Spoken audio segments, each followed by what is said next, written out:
የሚያስጠላቸው ምንም ነገር ባይኖር የሚሞቱበት ዓላማ ግን የከበረ የተመረጠ ሰማያዊ አክሊል የሚያስገኝ ስለሆነ የመከራ ቀን ጠብቃለሁ። መከራው ቢያልፍም ግን ምን ሆናለሁ? በእግዚአብሔር ደስ ይለኛል። ስለዚህ ወደ እግዚአብሔር ቤት ስንመጣ ደስ ሊለን የሚገባው ምንድነው? ዓለምን ጥለናት ፈተናውን ጥለነው ሰማያዊ ቤት እየፈለግን መድኃኔዓለም ስለኛ እንደሞተ ለማስታወስ ስለኛ ብሎ ደሙን እንዳፈሰሰ ለመረዳት ለማመን አምነን ደግሞ ያመንነውን በተግባር ለማዋል ነው የምንመጣው። ስለዚህ ፈተና በሚመጣበት ጊዜ ወደ የት ይሮጣል?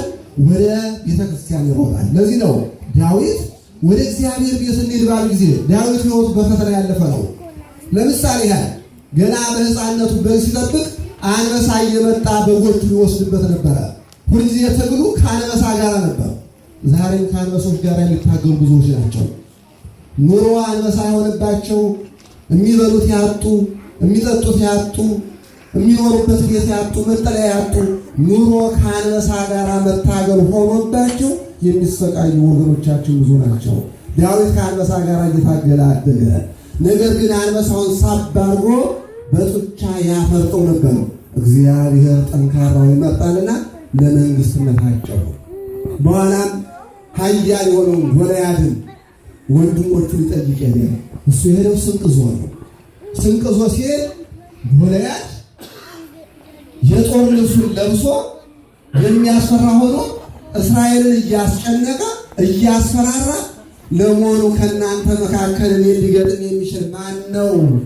ወንድም የላችሁ፣ ጀግናም የላችሁ፣ ዋጋ የላችሁ፣ እስራኤል በእኔ ቁጥጥር ስር ናት እያለ ፍልስጤማዊው በእግዚአብሔር የማያምነው ያስፈራራችሁ ጀምሮ ዳዊት ደግሞ በእግዚአብሔር የሚያምነው በእግዚአብሔር የሚያምን ስለሆነ በእግዚአብሔር የሚያምነው እስራኤል እንዴት ተዋረደ?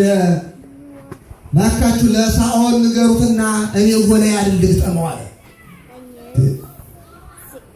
እንደው ታሪኩ ረዥም ነው፣ ብዙ ጊዜ ተመራጭቷል። ባጭው ሳኦል እንኳን ሳይቀር ያንተ በጠባቂው ጎልያድን ልትገጥም እንዴት ሆኗል? አዎ በእግዚአብሔር ኃይል ሄድበታል አለ። በማን ኃይል? በእግዚአብሔር ኃይል ያለ ኃይላችን ማን ነው ሲንገሩኝ? እግዚአብሔር ነው። በዚህ ነው ወደ ቤተ ክርስቲያን ስንሄድ ኃይል እግዚአብሔር መሆኑን እናምናለን። ክብር እግዚአብሔር መሆኑን እናምናለን። የሚያጠግብ እሱ መሆኑን እናምናለን። የወደቁትን የሚያነሳ እሱ እንደሆነ እናምናለን። ሌላ ኃይል የለም። ስለዚህ ወደ ቤተ ክርስቲያን እንመጣለን። ለምን? የወደቁ የሚነሱባት ስለሆነ፣ ያዘኑ የሚጽናኑባት ስለሆነች ቤተ ክርስቲያን።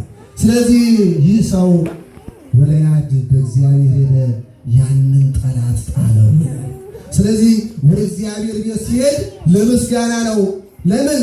እግዚአብሔር ክብሩን የገለጠባት እግዚአብሔር ኃይሉን የሰጠው እሱ ስለሆነ ለእግዚአብሔር ምስጋና ያቀርብ። አሁን እዚህ የመጣነው ሁላችን ለምንድን ነው? ለእግዚአብሔር ምን ልናቀርብ ነው? ምስጋና። ለእግዚአብሔር ምን ልናቀርብ? ልመና። ምን ብለን? አቤቱ ፈተናችን በቃ በለን፣ ለሕዝባችን ሰላምን ፍቅርን ስጥልን፣ የሚሞቱትን ሁሉን ሞት እንዳይኖር በክብር ጠብቅልን ብለን እንዲህ አይነት አሰቃቂ ፈተና እንዳይመጣ በእውነት አሁን የሚተኛበት ሰዓት አይደለም፣ የሚጸለይበት የሚታዘንበት ወቅት ስለሆነ በፈተና ስናይ ፈተና ተራ ነገር እንደሆነ ደግሞ ከኢዮብ የበለጠ ሌላ ነገር የለም። ፈተና የሚያመጣው በመሰረቱ ሰይጣን ነው፣ ሌላ ነገር አይደለም። ለዚህ በቂ ምስክራችን መጽሐፈ ኢዮብ ምዕራፍ 1 ስናነብ እንዲህ የሚል እናገኛለን። መጽሐፈ ኢዮብ ስናይ ዖዝ በሚባል ሀገር አንድ ትልቅ ሰው ነበረ፣ ኢዮብ የሚባል። ይህ ሰው ጻድቅ የእግዚአብሔር ሰው ነው። ባጭሩ ግን ሰይጣን ከሰሰው ይላል። ግን ሰይጣን ከተናገረው አንድ ነገር ልጥቀስላችሁ። ቁጥር 9 ላይ እንዲህ ይላል፣ ሰይጣንም ለእግዚአብሔር እንዲህ ብሎ መለሰለት። ሰይጣን ወደ እግዚአብሔር ከሰሰው። ማንን የከሰሰው? ኢዮብን ከሰሰው። እንዲህ ብሎ መለሰለት ይላል፣ በእውኑ ኢዮብ እግዚአብሔርን የሚፈራ በከንቱ ነውን?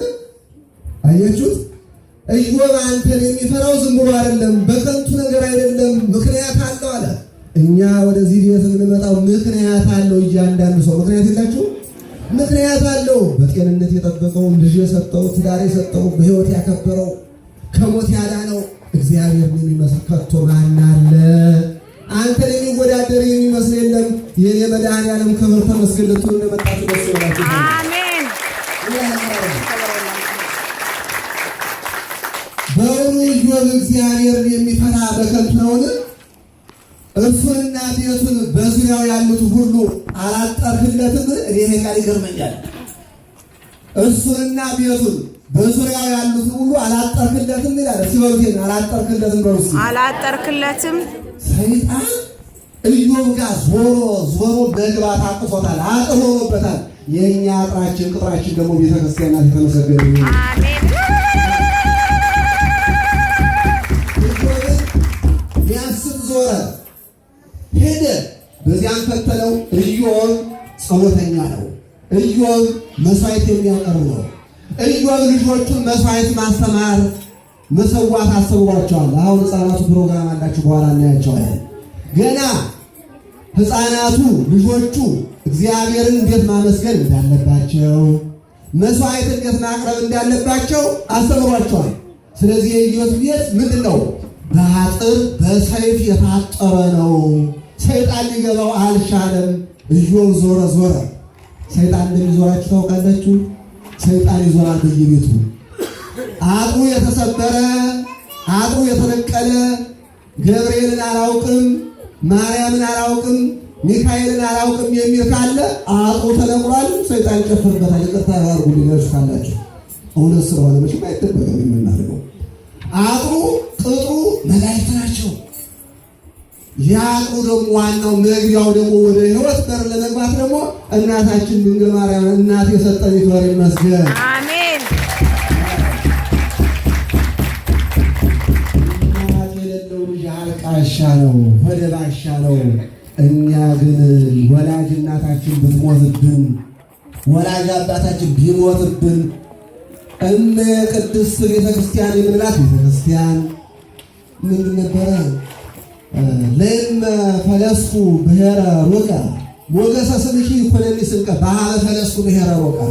ሞገስ ያለው ክብር ያለው ገናናው ስምሽ ወደ ሩቅ አገር በሄድኩ ጊዜ ሞገስ ይሁን ይላል። ሞገስ ትሆነ ያለውላችሁ ቤተክርስቲያን ስትመጣ ድንግል ማርያም ይላል። ወደ ቤተክርስቲያን ስንሄድ መልአኩ ገብርኤልን መላእክት እናያለን። እናታችን ድንግል ማርያም ያለን አጥር ነው አለ ሰይጣን። ታጥሮለታል። ኢዮብ የእናንተ ቤት ታጥሯል ወይ ነው? አጥሩ ተሰብሯል። ማን ሰበረው? አጥሩ። ስለዚህ አጥሩ ከተሰበረ፣ በሩ ከተሰበረ ቤቱ ምን መሆን አለበት? አሁን ስትሄዱ ከዚህ ቤታችሁ ተሰብሮ ብታገኙት ወዲያውኑ ነው የምታደርጉት። እርግጠኛ ነኝ በጣም ከባድ ሆኖ ከተሰበረ 911 ትደውላላችሁ። አንድ ቀጥሎስ መጠነኛ ስብራት ከሆነ በአስቸኳይ ያንን የሚሰራ ሰው ትፈልጋላችሁ። ሃይማኖታችሁ ጥጡ ተደፍሮ ከሆነ እነዚህ ወጣቶች ቅጡን አናስደፍርም፣ ሃይማኖታችን አንለውጥም፣ ናተንን አንበጥስም። ምንድን ያላቸው ራሱ የአይሲስ የሚባለው ጠላት ምንድን ያላቸው? ጥንታዊ ጠላታችን ከምትሆን የኢትዮጵያ ልጆች የመስቀሉ ምን ተከታዮች ናቸው። አዎ የመስቀሉ ተከታዮች ነን። ይክበር አሜን።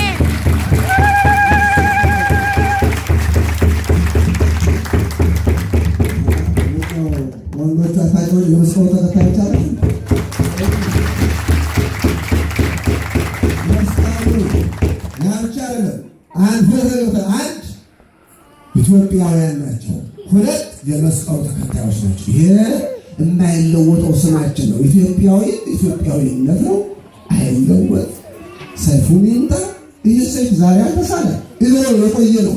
ሲስሉት ቦማ ሲሆንባቸው፣ መቆፈሪያ ሲሆንባቸው፣ አንዳንድ እንጨት ሲሆንባቸው፣ አንዳንድ ጊዜ ኩበት ሲሆንባቸው ኖሮ ይስሙታል፣ ቦማ ያደርገዋል፣ መዳሊያን ይስሙታል፣ ማጭድ ያደርገዋል። እግዚአብሔር ይመስገን ሃይማኖታችን ኦርቶዶክስ ሀገራችን ኢትዮጵያን በቅናለች። እግዚአብሔር የተመሰገነ ይሁን። አሜን።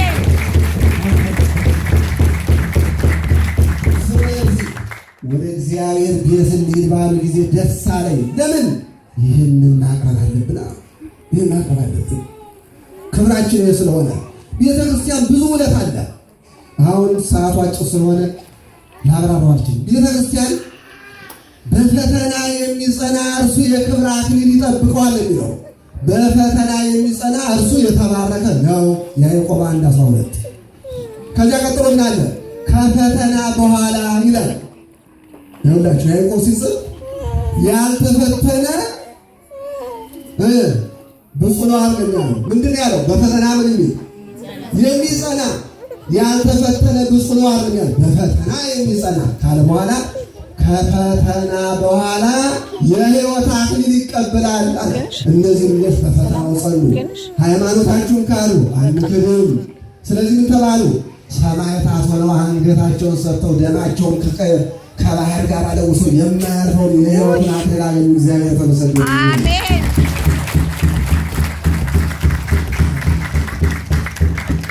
በእውነት የሚያሳዝን ቢሆንም በሌላ መልኩ ደግሞ ልብ ይሞላል። በዚህ ዘመን ፍርሃት በበዛበት፣ ፍቅር በጠፋበት፣ ሰላም በጠፋበት፣ አንድነት በጠፋበት፣ መለያየት በበዛበት ዘመን አንድ ሆነው 30 ሰዎች ለሃይማኖት ለሰይፍ መዘጋጀት እግዚአብሔር ከነሱ ትንሽ ጠብ ያድርግልን።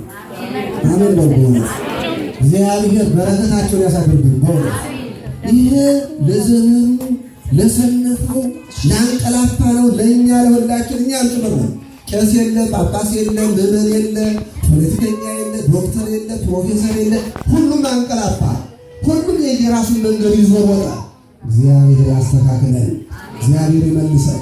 እግዚአብሔር ወደ ቤቱ ይጥራን ሁላችን። አሜን። ወደ እግዚአብሔር ቤት ስንመጣ አንድ የሥላሴ ልጅነት ያገኘንባት ናት ቤተክርስቲያን።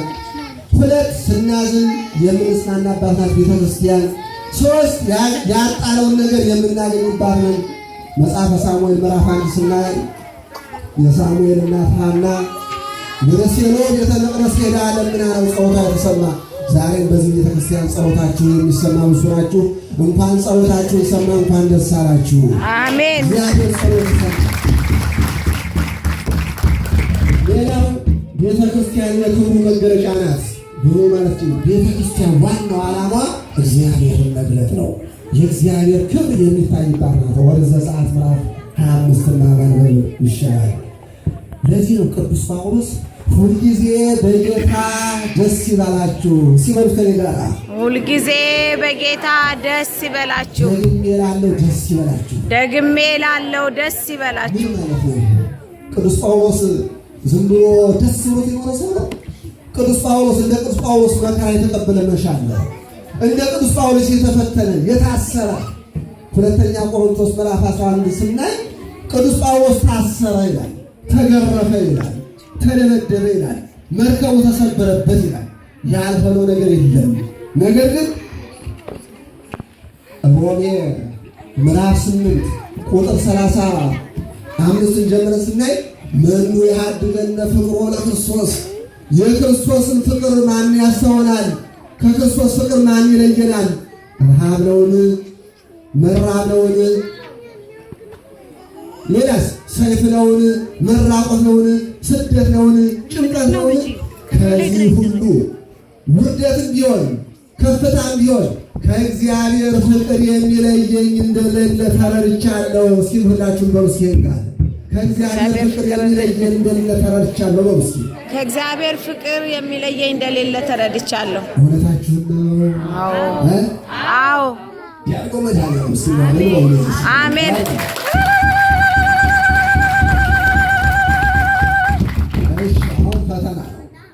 እነዚህ ሰዎች አንገታቸውን ሰጡ።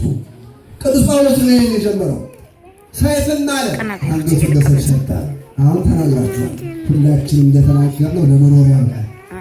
ይሄ ቀላል ምንም ነገር አለ። እነዚህ ሁሉ ቢመጡ ከክርስቶስ ፍቅር አይለይ። እነዚህ ወጣቶች በዘመናችን ቅዱስ ጳውሎስ ይሄን ያደረገው የዛሬ 2000 ዓመት አካባቢ ነው። እነዚህ ግን በእኛ እድሜ ገና ሕፃናት ያው ደግሞ ቤተሰብን ለመርዳት ለማሻሻል ራሳቸውን ሕይወታቸውን ለመለወጥ የወጡ ወጣቶች ለፋሲካ ለእናታችን በግ እንልካለን ያሉ ራሳቸው በግ ሆነው ታረዱ። ያሳዝናል። ደግሞ ቤተሰቡ ያየው ደግሞ በቴሌቪዥን ቤተሰብ የሚጠይቀው ልጄ ወደ አውሮፓ ወደ አሜሪካ ካናዳ ገብቶ ዶላር መቼ ልክልላለሁ እንጂ ሬሳኛ ያለበች ብሎ ተመኘው። አያችሁ ዘመኑ ክፋት። የሰው ልጅ በጎማ ሲቃጠል አየ ግን ደዝዘናል። አሁን ይሄ በቃ ድሮ እንዴት አይነት ክፉ እንደሆነ ሞት ድሮ ብርቅ ነው ያስፈራል። አሁን ግን ትውልዱ ዘመኑ ጨካኝ ስለሆነ ሁሉም ነገር አይፈራም። ቅዱስ ጳውሎስ እንዲህ ብሎ ነበር፣ ቀኖቹ ክፉዎች ናቸውና ዘመኑን ዋጁ ይላል። ቀኖቹ ምንድን ናቸው ሲገሉ? ክፉዎች ናቸውና ዘመኑን ዋጁ። ዛሬ ቀኑ ክፉ ነው። እናትና ልጅ የማይስማማበት፣ ጓደኛ ከጓደኛ ጋር የማይጸናበት፣ አንዱ አንዱን አሳልፎ የሚሰጥበት ሰዓት ነው። ቀኖቹ ክፉዎች ናቸውና ዘመኑን ዋጁ ወገኖች። እንዲያው ቅዱስ ጳውሎስ በሌላ መልኩ አለ፣ በዚያ ቀኑ ክፉ ነውና በክፉ ቀን አለ የእግዚአብሔርን ምንድን ነበረ ጦር ዕቃ ያዙ ይላል። የእግዚአብሔርን እምነታችንን ያዙ። በዚያ በክፉ ቀን እምነትን የሚያወጣው ኢዮብ አጥርና ቅጥር ነው ብሎ ሰይጣን ሲፈትነው ያ ሁሉ በኢዮብ ላይ እንዲደረግ የፈቀደ እግዚአብሔር ክብሩን ሊገልጥለት ስለፈለገ ነው እንጂ ጠልቶት አይደለም። አንዳንድ ጊዜ ምነው እኛ ኢትዮጵያውያን ላይ መከራው በዛ፣ ፈተናው ምነው በዛ እንል ይሆናል። እግዚአብሔርና ኢትዮጵያን ባይጠብቅ ኖሮ በእኛ መጠላላት፣ በእኛ መለያየት፣ በእኛ ሁኔታ ሀገሪቷ ሃይማኖቷ እንዴት ይኖር ነበረ? እንዲያውም እግዚአብሔር ስለሚወዳት ያቺ የአስራት ምድር ስለሆነች ነው እኮ እግዚአብሔር እኮ ያለ። እስኪ ተመልከቱ፣ አንድ ሆኖ መስማማት እኮ አይቻልም። ኧረ እግዚአብሔር ይወደናል። እግዚአብሔር ስለሚወደን ከነ ክብራችን ታሪካችን ጠብቆ ያቆየን። ይህ ፈተና የበለጠ ሊያጠነክረን ነው። ይህ ፈተና የለያየን ሳይሆን የበለጠ አንድ ሊያደርገን ነው። ስለዚህ በመልካም ነው። መኑ ተስፋ ያኮኑ እግዚአብሔር፣ የኔ ተስፋ የማን ነው? እግዚአብሔር አይደለም? ምን ይላል ዳዊት? የኛ ተስፋ እግዚአብሔር ነው። እግዚአብሔር ደግሞ አንድ ያደርገናል። እግዚአብሔር አይለያየንም። እግዚአብሔር አይነጣጥለንም። በሀገራችን ላይ ሰይፍ አይወርድም። እግዚአብሔር የእግዚአብሔር የምትጠበቅ እግዚአብሔር የምትጠበቅ አገር ስለሆነች፣ እግዚአብሔርን የምታመልክ አገር ስለሆነች ኢትዮጵያ እጆቿን ወደ እግዚአብሔር ሲበሉት ኢትዮጵያ እጆቻችን ለአሜሪካም አይደለም፣ አይዟችሁ የእውነተኛ ቃል ነው። ለካናዳም አይደለም፣ ለአውሮፓም ለማን ለእግዚአብሔር የተዘረጋ ይሁን። አሜን። እስኪ በሉ አሜን። ለእግዚአብሔር የተዘረጋ እጅ ዝም ብሎ አይመለስም። ሰዓቴን እያየሁ ነው። 15 ደቂቃ አስተምራለሁ። 5 ደቂቃ አስተምራለሁ። 5 ደቂቃ ተቀራጫላችሁ። ደከማችሁ? አይደክማችሁ? በአንድ መጣችሁ ጉድ የለም። ምግብም አለ ያረካችሁበትና አየሩም ያዝናናል። እንደውም እርግጥ ሁለቱም ነገር አይመችም። ለነፍስም የሚገባውን አይደል እንዴ? ለስጋም ደግሞ የሚገባውን ዝም ብለን ቤተክርስቲያን በተናና እስከ ማታ እስከ ፎሮ ብሎ ቆይ ብለን ይሄ ነው የማይደገም ነገር ነው። አንድ ቄስ ሁለቱ ቄሶች ቅዳሴ ገቡ ይላል። አንዱ አጠራጠራ ብዙ ነው። አንዱ ደግሞ የኔን ጥሉ ይነባውና አይችልም። በጣም ረጅም ቅዳሴ ያዘው። ወጣና ምሽቱ ዘካው ታስቀርጸዋል። ዛሬ እናት ሂጅና ከብቶችን አስገቢያቸው ቅዳሴው አዳር ነው አለ። ቅዳሴው አዳር ስለሆነ ሂጅና ከብቶችን አስገቢ፣ አታስቀድሽ፣ ሂጅ ብርብሽ ነው። ስለዚህ አይዟችሁ ያልቃል። በደንብ ነው የሚዘሳት አዳር አለ። ወጭን ቆርስ ስትመጡ በእውነት አውቶቡሱም ያመጣጣችሁ ያስጎመጃል። ግን ትልቁ ደግሞ የኛ ህይወት ደግሞ በእግዚአብሔር ላይ የተገነባ መሆን አለበት። ሌላው ለመጨረሻ የማደርገው ጥቅስ ቤተክርስቲያን የወደቁ የሚነሱባት ናት። ኃጢአተኞች ንስሐ የሚገቡባት። ጠላቴ ሆይ በወድቅ እነሳለሁና ደስ አይበልህ፣ በጨለማ ብሄድም አምላኬ ያበራልኛል ይላል ሚክያስ ምዕራፍ 7 ላይ። ጠላቴ ሆይ የሚለው ዲያብሎስን ነው። ዲያብሎስ በኃጢአት ላይ እነሳለሁና ደስ አይበልህ። የመጨረሻው በክርስቶስ ደም የምንታጠብባት፣ የምንቀደስባት፣ የምንታተምባት ቤተክርስቲያን ናት። ቅድስት ትባላለች ቤተክርስቲያን። እመ ቅድስት ቤተክርስቲያን ወናምን ባቲ ቅድስት ቤተክርስቲያን እንተላለ ሁሉ ጉባኤ ዘዋሪያ ጥለምጠለ ቤተክርስቲያን በሁሉ አለች፣ አንዲት ናት፣ ቅድስት ናት ቤተክርስቲያን። ስለዚህ ወደ ቅድስት ቤተክርስቲያን ነው የመጣችሁት። ሰማችኋል? ስለዚህ ቤተክርስቲያን የመጣችሁት ለጽድቅ ለበረከት ስለሆነ ሁላችሁም የመጣችሁት ለበረከት ያድርግላችሁ። የዛሬ ዓመት ሁላችንም በሰላም ያደርሰን። እንግዲህ እግዚአብሔር ወደዚህ ሲመጣ በረከትን ሽተን ፈልገን ነው። ሁሉም መቼም አይቶ የሚደረግ ጥሩ ነው። አንዳንድ ጊዜ ደግሞ አይቶ የሚደረገው አንድ ሰው ነበር በአንድ አካባቢ ጦርነት ተነሳና የሰፈሩ ሰው ሁሉ ወደ ጦር ሜዳ ሄደ። ወደ ጦር ሜዳ ሲሄድ አንድ ትንሽ እግሩ ሰበር ያለ አንካሳ ሰው እዚያው አካባቢ ይኖራል። እንዴ ሰው ሁሉ ሲዘንድ እንደው እግሩ የተሰበረው እንጂ ልቡ አልተሰበረም። የጥሩ ነው። አሁን መዝመት አለብኝ አለ። ደግሞ አካባቢ ብዙ የተጣላቸው ሰዎች አሉ እና አሁን ሄጄ ስመጣ ወታደር አስከትዬ ልመጣ ነገሬ ቤታቸውን ቀምቼ እንደው አስሬ ስሬት ማስቀምጣቸው እያለ ዱላውን ዞን ከስ እያደረገ ዞራና በቆሎ ጓሮ ተቀመጠ። አሁን አንድ ጥሩ ነው ነገር የሚያቀብለው እንዲያረሰው ሁሉ ፈርቷል። የአንካሳው ጎረቤታችን ወታደር አስከትሎ ከመጣ ጦር ሜዳውን እየናጠው ነው አሉ ይባላል። ይወሬ ነገር ተመልከቱ። እሱ ያለው ታች ጓሮ ውስጥ ተደብቆ እንደው ያሸበረው ነው አሉ ይልሃል ይሏል ነገራቸው። አሁን ጠላትን በሙሉ አሸንፊያለሁ እየመጣሁ መላችሁ ይላል። አሁን በትንሽ ቀናት በኋላ ሌላ አንድ ሴት ወጣት ሄድና እዚያ በቆሎ ስትቆርጥ አገኘችው።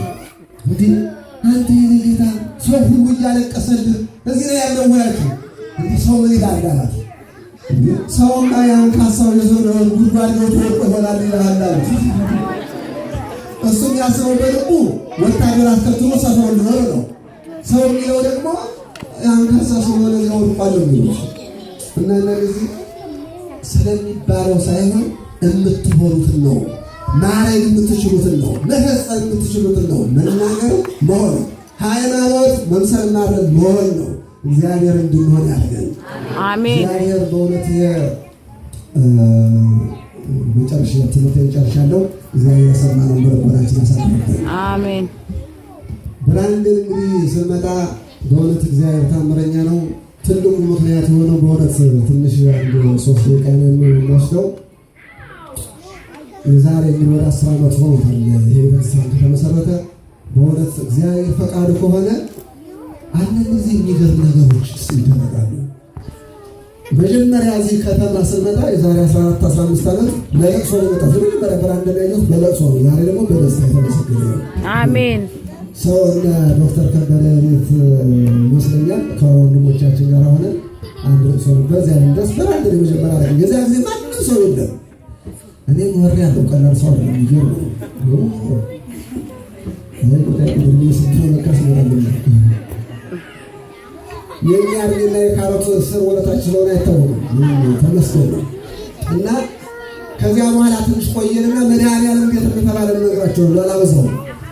አሁን ትንሽ ቆየና በኋላ ከትንሽ ዓመታት በኋላ የተወሰኑ ሰዎች ከተመጡ ይሄ የተቀደሰ ምንድን ነበር አሳማ ቤት አለ። አሳማ እንኳን ለማውን አሳ ሆኗል። እግዚአብሔር ይመስገን። አሳ ነው ነው አሳ ቤቱ ብዙ አበሻ የሚሰራበት። አሁን ሲመጡ ጸሎት ነገር አንድ በጋራ ጀመሩ። አሁን ምስራቅና ዶክተር ከበደ ስንጫወት እንደዚሁ አይ እኮ መድኃኒዓለም እዘክራለሁ ተወልጄ ያደግኩት ደሴ መድኃኒዓለም ነው አለች ምስራቅ። አይ እንግዲያስ ደሴ ከሆነች መድኃኒዓለም ከሆነ መድኃኒዓለምን አውቀዋለሁ። ስለዚህ ብራንድን መድኃኒዓለም አድርገን መሰረተዋለን አልኳት። እንደቀልነው መድኃኒዓለም ቤተክርስቲያን መሰረታለን። ደነገጠች እሷ። እንግዲህ ይሆናል እኮ እግዚአብሔር ከፈቀደ ይሆናል ተባለ። አሁን ትንሽ ቆይና በ2 ዓመቱ ትንሽ ያወጣልና እኔ ይኸው እዚህ ጋር ግርማ አለ ምስራቅ በሷ አድራሻ ሶስታችን ሆነን ከኦሊምፒክ ላይሰንስ ብራንድ መድኃኒዓለም የሚል ወጣ። ይህ ነገር እውነት ሆነ አለና ከዚያ በኋላ ላይሰንሱ መድኃኒዓለም ብራንድ ሆኖ ወጣ። ከዚያ በኋላ ሰው እየበዛ መጣ። ገንዘብ ሰበሰበ። ባጭሩ ገንዘቡ ተሰበሰበ። ምን አለ ረዥመው ታሪኩ ምን አለ ከ100 ሺህ ብር በላይ ተሰበሰበ። ይህ ቤተክርስቲያን ተገዛ። ሰራችሁ ተገዛ። ከዚያ በኋላ የምንጠብቀው ነገር ምን ነበር? ቄስ እንጠብቅ ነበር። ደግሞ የሚገርመው መድኃኒዓለም ቤት የሚያዘጋጀው አሁን ደሳለኝ አንድ አካባቢ ሄደና ሲመለስ አንዳንዱ ጥሩ ቄስ አገኘሁኝ አለ። ምን አይነት እንደው እንድትተናላችሁ ነው ያለው የመጀመሪያ ወያማ ነገር ወርቶና መስለኛል ጣቢያ ጠየቀኝ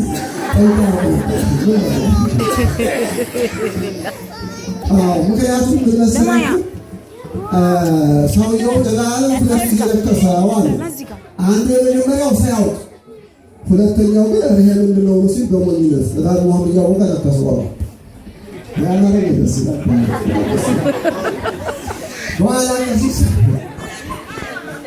ቀሲስ መጡ። ምነው ነገረ አረ ምንም ችግር የለም እንጻፍላቸው አለ። የተጻፈው ዶክተር ስጦታው ያዘጋጀው ተጽፎ ራሱ ኦሪጂናሉ ወረቀቱ ይሄ ነበረበት። በምን ላከው? በኢሜል ላከው። ከነበሩበት ቦታ በኢሜል ተላከ። ያንን ኮፒውን ይዘው ኤምባሲ ገቡ። ወዲያው ቪዛ ተሰጣቸው። እግዚአብሔር ተመስገን። አሜን።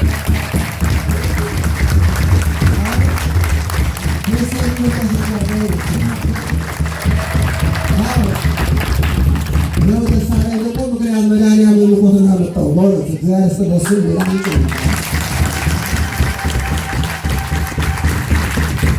አጋጣሚ ነው። ደሳለኝ እዚያ ቦታ ሄዶ አጋጣሚ ያለው ምክንያት ነበረው። ዮሴፍ ጉድጓድ ወደቀ። ከዚያ በኋላ ነጋዴዎች መጡ። አጋጣሚ ያለው እግዚአብሔር እነዚያ ነጋዴዎች አጋጥሟቸው ነው አምጥቷቸው ነው እንዲሸጥ ምክንያት ነበረው እንጂ አጋጣሚ ነው። እግዚአብሔር አጋጣሚ ነው። አሁን ቤተክርስቲያኑ ተገዝቷል። ሁሉ ተዘጋጅቷል። በእውነት በዚህ ውስጥ ልናደንቃቸው የሚገባ ከቀሲስ በፊት በእውነት ሁልጊዜ እንደው ምንድናወራበውናት እንጂ በጣም መንፈሳዊ በጣም ጎበዝ ከመጣታቸው በፊት እኛ ቅዳሜ እየመጣ እናገለግል ነበር። ከዚያ በፊት ግን መጽሐፉን አዘጋጅቶ እንደ ቄስም እንደ ዲያቆን ሆነ እያነበበ ነጠላውን አደግድጎ ለዚህ ያደረሳችሁ አበው ስለሆነ በእውነት ለቄሰ ገበታ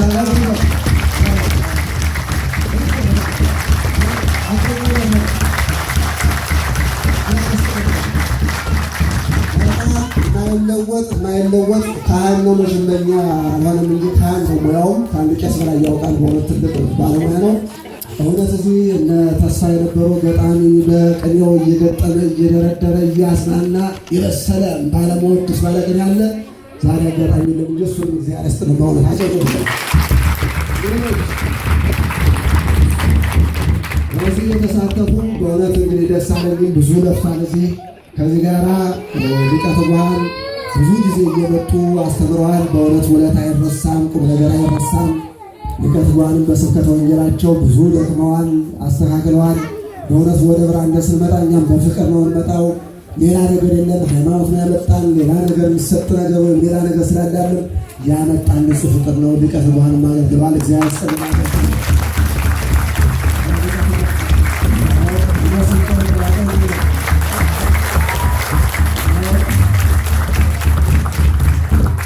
እንግዲህ በእውነት ሌሎቹ ከብራንድ ናቸው። አያችሁት ማለት ነው። ዛሬ 6 ወር ለቀደስ ነው። ሁሉም ከሌላ ሀገር አልመጡም። ከብራንድ ነው። ስታዩ ለሳት አጆች እንደለያለ ነው።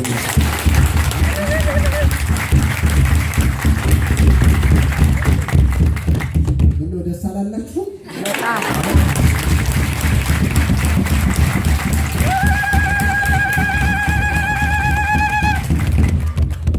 ጭብጨባ ከተበዛ ጥፍ ይሆናል። ስለዚህ ግን ለበረከት ነው። እዚያስ አባ ዛሬማ ለራሳቸው አጨብጭበዋል እያላችሁ ደግሞ እንዳትሰቃዩ። ቤተክርስቲያን መጥታችሁ አዲያተላችሁ እንደው ፈገግ ላድርጋችሁ ብዬ ነው እንጂ አጨበጨባችሁም አላጨበጨባችሁም አባ ፍቅረ ሥላሴ አይረስም አያጣም ያው ነው። ስለዚህ አሁን እግዚአብሔር ቀሲስን በዚህ ቦታ ያምድልን። ምዕመናኑ በዚህ የደከማችሁ ሁላችሁም የብራንድን ልጆች ፍስፍት እየተለፈታችሁ እንግዳ ሲመጡ እያደገደጋችሁ የተቀበላችሁ በኮሚቴነት ያገለገላችሁ ዘማሪዎቹ ስማችሁ እንደው ሰዓት የለኝም ብዬ ነው። እግዚአብሔር ሁላችሁን ይባርካችሁ። እግዚአብሔር ልጆቻችሁን ይባርክ። እግዚአብሔርን ቦታ ያሳድገው። እግዚአብሔር ይስጣችሁ። አሜን።